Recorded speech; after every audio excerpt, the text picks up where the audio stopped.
Bonjour Pierre-Alexandre Anglade. Bonjour. Elisabeth Borne annonce dans le journal Le Parisien la possibilité pour les distributeurs de carburant de pouvoir vendre à perte. Chacun doit prendre sa part, dit-elle. Quelle part prend aujourd'hui l'État pour essayer de faire baisser le prix du carburant ?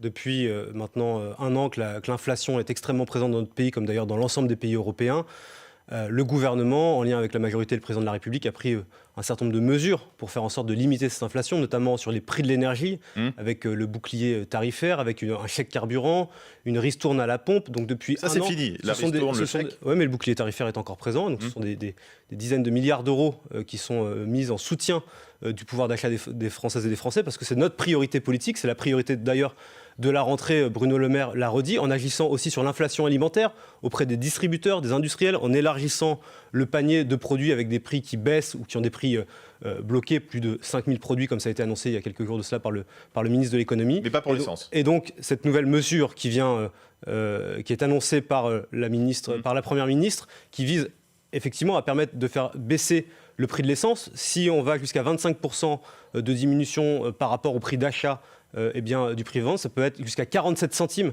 d'économiser sur un litre d'essence pour les Françaises et les Français. Et donc c'est un geste considérable. Pierre-Alexandre Anglade, il n'y a aucune mesure de coercition. Donc qu'est-ce qui vous dit que les distributeurs vont jouer le jeu ? Parce qu'ils peuvent aussi baisser le prix du carburant comme un produit d'appel et en parallèle augmenter le prix d'autres produits. Nous serons extrêmement vigilants à ce que ce soit le cas. Le gouvernement, il n'y aura pas de contrôle, la Première ministre, le ministre de l'économie et des Finances, et à chaque fois qu'une mesure a été prise, nous sommes évidemment assurés qu'il n'y ait pas de contrepartie ou que ça ne se répercute pas par ailleurs sur d'autres produits de la vie du quotidien des Françaises et des Français. Le projet de loi va passer au Parlement dans quelques semaines, et donc nous on a bon espoir que cette mesure elle puisse avoir un impact significatif sur le portefeuille des Françaises et des Français qui vivent depuis la fin du mois d'août une hausse inconsidérée des prix de l'essence. Je rappelle que l'État a beaucoup fait. Vous me disiez pourquoi est-ce que l'État ne fait pas plus ? Si vous baissez de 20 centimes le prix du litre d'essence, si vous baissez les taxes de 20 centimes, c'est 12 milliards d'euros supplémentaires qui sont perdus dans le budget de l'État. Ça, c'est non, c'est sûr, on ne baissera pas les taxes. Dans un moment aussi où nous devons faire attention à l'équilibre budgétaire, à l'équilibre financier du pays, parce que c'est une question d'indépendance et de souveraineté de la France, je pense que la mesure qui a été annoncée hier par la Première ministre est à même de permettre une baisse importante pour les Françaises et les Français. Et sur France Info ce matin, un représentant de 6000 stations-service en France, notamment des stations indépendantes, disait qu'il ne pouvait pas réduire les prix, que c'était déjà trop dur la situation de ces stations-service aujourd'hui. Pour les indépendants, il y aura évidemment des mesures qui seront prises et qui seront... Ils demandent des compensations qui seront regardées par le gouvernement. Je pense que le détail viendra dans les semaines à venir. Mais c'est une baisse qui sera ponctuelle. Ce n'est pas quelque chose qui sera pérennisé dans le temps. C'est une mesure qui sera... Quelques mois, jusqu'à quand ? Jusqu'à 6 mois environ.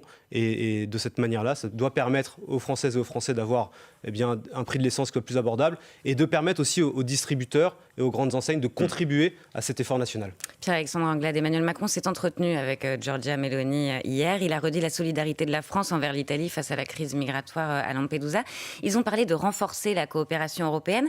Mais en attendant, ces migrants, ils sont arrivés depuis plusieurs jours. Maintenant, que fait la France ? Et la France est solidaire de l'Italie. Mais que fait la France ? Le président de la République s'est entretenu avec Giorgia Meloni, et à chaque fois qu'il y a eu des afflux massifs, inattendus de réfugiés, de clandestins, de migrants vers les territoires européens, la France a toujours été moteur pour permettre la solidarité européenne, c'est-à-dire l'accueil de réfugiés sur son sol. Ça veut dire qu'on va accueillir des migrants ? Je ne sais pas ce que le gouvernement fera. En l'espèce, il n'y a pas eu de demande, à ma connaissance, de l'Italie de répartition de ces migrants dans l'ensemble des pays européens. Mais à chaque fois qu'il a fallu faire preuve de solidarité et d'humanité, la France a pris sa part, et évidemment qu'elle continuera à prendre la sienne. Mais vous voyez bien que dans un moment comme celui-ci, qui est un choc pour les Italiens et pour beaucoup d'Européens, il n'y a pas de solution nationale. La présidente du Conseil italien, Madame Meloni, a demandé à ce qu'il puisse y avoir de la solidarité européenne. Et quand on appartient à un ensemble commun, les 27, je crois que c'est le minimum de ce qu'on peut attendre de ces partenaires. Sauf qu'il n'y a pas de solution européenne non plus. On a l'impression que l'Union européenne ne maîtrise plus rien. Il y a l'Allemagne qui dit qu'elle va suspendre l'accueil des migrants parce que l'Italie elle-même ne respecte pas les accords de Dublin. Donc il n'y a pas de cadre européen. Il n'y a aujourd'hui pas de cadre européen parce que le pacte asile-migration, qui est ce texte qui a été proposé par la Commission européenne, qui doit permettre de renforcer les frontières extérieures, c'est-à-dire de mieux les sécuriser, d'harmoniser les procédures d'asile en Europe, parce qu'aujourd'hui, d'un pays européen à l'autre, ce ne sont pas les mêmes procédures, et donc ça crée une forme de chaos où les uns et les autres peuvent aller au gré de leurs envies en fonction des différents pays européens, qui doit permettre aussi de renforcer la coopération avec les pays de départ et de transit, notamment en Afrique. Tant qu'il n'y aura pas ce pacte, effectivement, nous serons dans une situation qui est, je pense, difficile. C'est pour ça que le président de la République, depuis 2017, défend avec beaucoup de volonté, beaucoup de conviction, la nécessité d'avoir un cadre européen qui est aujourd'hui la seule réponse. Il sera voté quand, ce pacte, alors il sera voté quand? Ça fait 3 ans qu'il est négocié. Ça fait 3 ans qu'il est négocié. Ce sont les alliés de Marine Le Pen, il faut quand même le dire. Ce sont les alliés de Marine Le Pen au Parlement européen et dans les États membres. En Hongrie, M. Orban, en Pologne, M. Morawiecki et d'autres qui bloquent aujourd'hui l'adoption de ce pacte sur l'asile et l'immigration. Et donc, celles et ceux qui vous disent, au fond, l'Union européenne, notamment à l'extrême droite, Mme Le Pen ou Mme Maréchal, qui vous disent nous sommes dans un chaos parce que l'Union européenne ne régule rien ou n'organise rien, c'est un mensonge. L'Europe veut avancer. Ils bloquent, à eux de prendre leurs responsabilités. Ursula von der Leyen, la présidente de la Commission européenne, se rend aujourd'hui sur l'île italienne de Lampedusa avant Gérald Darmanin dans quelques jours. Concrètement, qu'est-ce qu'on peut faire? Qu'est-ce qu'on peut dire là aujourd'hui pour aider l'Italie? Ce que je vous dis, c'est qu'il y a un principe de solidarité qui doit s'appliquer. Mais donc on doit dire... Les pays 11 000 personnes sont arrivées sur l'île de Lampedusa, on en accueille chacun. Et c'est ce qui s'est passé dans certaines vagues précédentes. Nous verrons ce qui sera décidé par les chefs. Mais sans se préoccuper de tous ces accords dont on vient de parler, de toutes ces discussions qui n'aboutissent pas toujours à des discussions. Parfois, on peut y aller directement. Il y a des avancées sous présidence française de l'Union européenne. On a renforcé le contrôle aux frontières extérieures. Au mois de juin dernier, les ministres de l'Intérieur se sont attendus sur une réforme de l'asile. Donc les choses avancent. Mais le pacte global n'est pas encore adopté parce qu'il n'y a pas d'accord entre les différentes institutions européennes, parce que des pays bloquent, parce que les alliés de Mme Le Pen bloquent, parce que Mme Le Pen et ses députés au Parlement européen, M. Bardella, empêchent ces votes. Et au fond, pourquoi? Parce qu'ils sont comme les passeurs.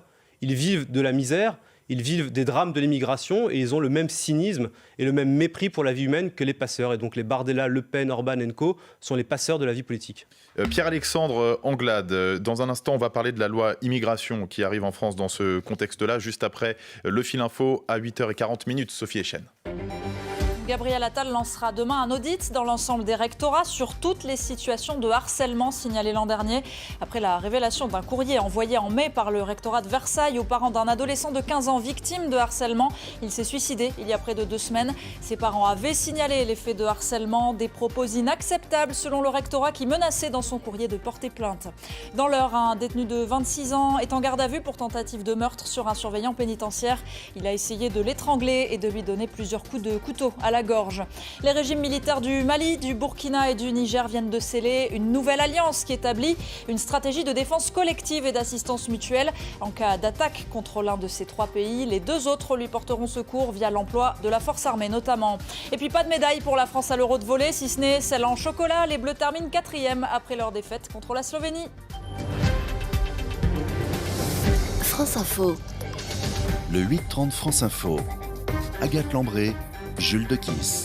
Toujours avec Pierre-Alexandre Anglade, président Renaissance de la Commission des Affaires européennes de l'Assemblée. On parlait à l'instant de la crise migratoire à Lampedusa. Dans ce contexte, la loi immigration promise depuis plus d'1 an par le gouvernement est toujours loin d'aboutir. C'est pas un peu paradoxal? Est-ce que vous êtes à la hauteur aujourd'hui? Je crois qu'il y a une volonté extrêmement claire de la part du président de la République, de la Première ministre, du ministre de l'Intérieur et de la majorité de pouvoir avancer sur le cadre européen que nous évoquions à l'instant. Le président de la République s'investit beaucoup au niveau européen, en lien avec les ministres concernés, ainsi que notre délégation au Parlement européen menée par Stéphane Séjourné. Puis il y a la volonté aussi de pouvoir avoir un texte au niveau national, parce que nous voyons bien que notre droit n'est pas adapté aux situations et aux réalités de l'immigration aujourd'hui. Ça fait effectivement, mais avec quelle majorité ça fait effectivement plusieurs semaines, plusieurs mois maintenant, effectivement, que le gouvernement porte ce texte, que nous souhaitons pouvoir le voir débattre à l'Assemblée nationale dans les prochaines semaines. Et effectivement, aujourd'hui, il y a des groupes d'opposition qui n'assument pas leurs responsabilités. Et je pense en particulier au groupe des Républicains, qui s'opposent à une disposition essentielle du projet de loi sur l'immigration, qui est la disposition sur la régularisation de celles et ceux qui travaillent dans les métiers en tension, c'est-à-dire la création d'un titre pour les femmes, les hommes qui aujourd'hui travaillent dans les restaurants, dans les hôpitaux, qui au fond font tourner le pays là où il manque de la main-d'œuvre. D'ailleurs, Pierre-Alexandre Anglade, vous n'avez pas signé la tribune de l'aile gauche de la majorité avec des membres de la NUPES qui demandent cette régularisation des sans-papiers. Pourquoi ? J'aurais pu la signer. Si elle m'avait été proposée, j'aurais pu la signer. Mais notre projet de loi immigration, il porte 2 radicalités qui vont ensemble. La première, c'est effectivement de raccompagner celles et ceux qui n'ont rien à faire sur le territoire national. Et parfois, les procédures sont trop longues et cela aboutit à des situations inacceptables pour beaucoup de nos concitoyens. Mais l'autre radicalité, c'est de permettre en même temps de régulariser celles et ceux qui travaillent dans les métiers en tension. C'est une demande, et là aussi, il faut être, je pense, honnête, et il y a beaucoup d'hypocrisie dans ce débat. C'est une demande exprimée par les patrons, par les branches concernées, par toutes celles et ceux qui travaillent dans ces secteurs. C'est une demande qui est aussi formulée parfois par des députés Les Républicains qui demandent au ministère de l'Intérieur ou dans les préfectures de régulariser dans leur circonscription certaines de ces personnes dans les métiers en tension et qui, une fois à l'Assemblée nationale, s'y opposent. Il faut être honnête sur cette question. Notre pays a besoin de ces femmes et de ces hommes qui s'investissent dans la vie du pays, qui le font tourner, qui travaillent. Et c'est, je crois, le juste retour de ce que nous leur devons. Mesure qui clive, qui n'est pas vue très bien par la droite. Est-ce que s'il y a un blocage, il y aura l'usage du 49.3 ? Moi, je ne me place pas dans cette disposition-là. Je crois que la disposition se pose quand même, les équilibres politiques devant nous. Vous avez raison de le souligner, mais moi je pense qu'il peut y avoir une majorité à l'Assemblée nationale sur ce texte. Et moi je souhaite qu'il y en ait une, parce que c'est un texte qui est soutenu par l'opinion. Autant sur des réformes précédentes dans ce quinquennat, l'opinion n'était pas... La réforme des retraites. Par exemple, n'était pas avec nous, pas avec la majorité. Sur ce texte, il y a une expression extrêmement claire des Françaises et des Français qui attendent de la fermeté, et c'est un des piliers de ce projet, et qui dans le même temps voient bien que dans tous ces métiers-là, il y a besoin de main-d'œuvre qui vient de l'étranger, et de femmes et d'hommes qui travaillent et qui sont investis dans la vie du pays. Et c'est le juste retour de ce que nous leur devons. Et donc moi, je crois qu'à l'Assemblée nationale, il peut y avoir une majorité avec des femmes et des hommes de gauche. C'est le sens de la tribune qui a été portée par le député Sacha Houlié. Et puis avec des députés aussi, des Républicains, qui, dans leur circonscription, demandent ces régularisations. Vous prenez au sérieux d'un mot les Républicains quand ils menacent de déposer une motion de censure sur ce texte ou sur le budget ? Ils peuvent déposer des motions de censure, c'est leur droit le plus absolu. Mais je trouverais cocasse qu'ils viennent déposer une motion de censure sur un projet de loi immigration qu'eux-mêmes réclament depuis longtemps pour une disposition qui est nécessaire et qui est plébiscitée par beaucoup de nos concitoyens. Et je pense qu'il faut être un peu honnête intellectuellement et arrêter d'avoir un double discours, un discours qu'ils auraient en circonscription auprès des patrons, auprès des acteurs des différentes branches qui ont ces métiers en tension, et puis le discours qui est porté ensuite sur les plateaux de télévision, au micro des radios ou dans l'hémicycle de l'Assemblée nationale. Marine Le Pen fait sa rentrée politique en ce moment. Elle lançait notamment hier depuis Beaucaire la campagne pour les élections européennes qui arrivent l'année prochaine. Elle propose une déclaration des droits des peuples et des nations pour défendre la souveraineté de la France face aux injonctions de l'Union européenne sur ces questions de l'immigration notamment. Est-ce que ça pourrait servir à quelque chose ? C'est un nouveau concept fumeux, vaseux, comme on a l'habitude de Marine Le Pen. Je n'ai pas bien compris ce qu'il y avait dedans, si ce n'est qu'elle proposait au fond de déroger aux règles européennes et aux règles internationales. C'est au fond, elle a remis sur la table hier soir le Frexit. Elle ne disait plus rien sur l'Europe. Elle ne disait plus qu'elle voulait en sortir, plus directement, de la même manière sur l'euro. Hier soir, en avançant ce concept de déclaration des droits des nations, elle a remis sur la table le Frexit. Quand vous dites que vous souhaitez déroger aux règles d'un club auquel vous appartenez, ça veut dire que vous voulez sortir de ce club. Moi, je ne connais pas de club dans lequel on puisse participer sans respecter les règles. Et donc, Madame Le Pen a lancé sa campagne hier soir en proposant un Frexit aux Françaises et aux Français. Quand on voit le succès qu'a été le Brexit, qu'elle a soutenu, j'espère que les Françaises et les Français ne tomberont pas là-dedans. Et le succès de Marine Le Pen aussi, elle n'a jamais été aussi haut. Elle progresse dans des catégories qui lui étaient hostiles, comme les cadres, comme les retraités. Comment vous l'expliquez ? Je crois qu'on est dans un moment de doute collectif dans le pays, parce qu'il y a des défis internationaux qui sont immenses. Il y a aussi beaucoup de désordre politique. Je crois que le spectacle qui est donné depuis un an à l'Assemblée nationale, notamment par les partis de la NUPES, je veux dire extrêmement clairement, qui ont fait le choix du désordre dans l'hémicycle plutôt que du travail, crée cette situation où certains Français peuvent regarder l'hémicycle et se dire au fond ces gens ne sont pas sérieux, et se tourner vers Madame Le Pen qui depuis un an a décidé de se cacher et de ne plus rien dire sur rien. Parce que Madame Le Pen se planque, elle est camouflée. Mais au fond, les fondamentaux de son parti restent les mêmes. Et donc il ne faut pas se laisser bercer d'illusions Madame Le Pen reste la présidente du Front National, qui est un parti d'extrême droite et qui hier soir nous a proposé le Frexit. Mais Pierre-Alexandre Anglade, votre responsabilité aussi. Édouard Philippe, qui faisait sa rentrée vendredi, a rejoint Gérald Darmanin sur ce constat. La majorité ne s'adresse pas assez aux classes populaires. Gérald a su trouver les mots justes, dit-il. Est-ce que ce sujet, c'est pas l'impensé du macronisme ? Je ne crois pas. Je crois que depuis 2017, le président de la République, les premiers ministres successifs, dont Édouard Philippe a fait partie, il a été Premier ministre de la France pendant 2 ans, jusqu'au milieu du Covid. Je crois qu'on a fait collectivement beaucoup pour les classes populaires, pour le pouvoir d'achat, pour l'emploi dans le pays. Quand nous sommes arrivés en responsabilité en France en 2017, j'ai 36 ans. Depuis que j'étais enfant et que je comprenais les choses du monde, on nous parlait du chômage de masse. On est en train de gagner cette bataille pour l'emploi dans le pays. C'est un changement majeur. Et ça, nous le devons à l'action du président de la République, du ministre de l'économie Bruno Le Maire. Et notre pays redevient le premier pays en termes d'investissement étranger. On rouvre des usines, on recrée des emplois industriels. C'est la première fois depuis 30 ans. À l'école, on dédouble les classes dans les quartiers les plus défavorisés. On a fait beaucoup de choses pour les Françaises et les Français qui sont en difficulté. Évidemment qu'il y reste beaucoup de difficultés dans notre pays, qu'il y a de la souffrance en ce moment avec l'inflation, mais je crois que nous sommes adressés aux plus démunis de notre pays, nous continuerons à le faire. Gagner la bataille contre le chômage, la bataille pour gagner les élections européennes aussi pour votre parti Renaissance, qui sera la tête de liste ou quand est-ce qu'il faut la choisir aussi ? Parce que les autres partis sont déjà en ordre de marche. Oui, mais parce que les autres partis parlent d'Europe une fois tous les 5 ans. Nous en parlons quotidiennement. Alors quand est-ce que Renaissance va choisir sa tête de liste ? C'est le pilier central du macronisme et de la majorité. Et depuis 5 ans, et le discours de la Sorbonne, le président de la République s'est investi pour redonner de la force à l'Europe et à ce projet.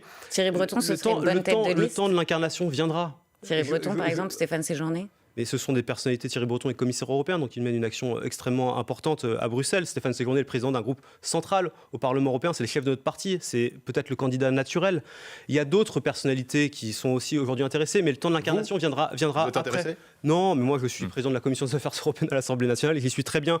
Mais ce que je veux vous dire, c'est que cette élection, elle est européenne, elle est majeure et il ne faut certainement pas se la laisser confisquer par l'extrême droite qui veut en faire une élection nationale, un référendum pour ou contre l'action du président de la République. L'élection européenne de 2024, c'est une élection qui aura à choisir du destin de l'Europe dans un temps de guerre, dans un temps où le dérèglement climatique est là, où nous devons réindustrialiser notre continent. C'est ça les priorités. Merci à vous, Pierre-Alexandre Anglade, invité du 8-30 France Info. Merci à vous. Agathe Lambray, il est 9h moins 10 et c'est donc l'heure de rappeler l'essentiel de l'actualité, le fil info, Sophie Echen.